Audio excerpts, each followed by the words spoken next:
Today I'm going to show you how to preview your Fiverr gigs as buyers would see it.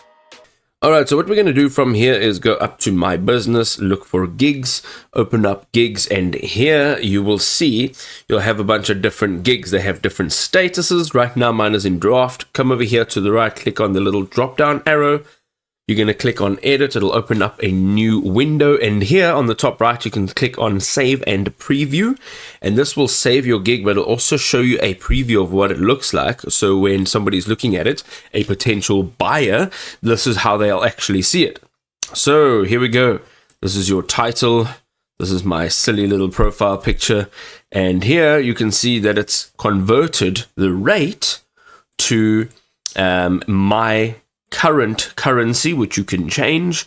If you click on continue, then you will essentially hire me. You can see here all the details. This is my profile. You can click on contact me to contact me directly. Here is all my other details, my portfolio with my other cool looking glasses, some of the order details, what it's going to cost. You can also go and change that, of course, related tags. And once you have sort of seen this, you're happy with it, then you don't have to make any changes. But if you do want to make some changes, go and click on edit gig, and you will change what this actually looks like.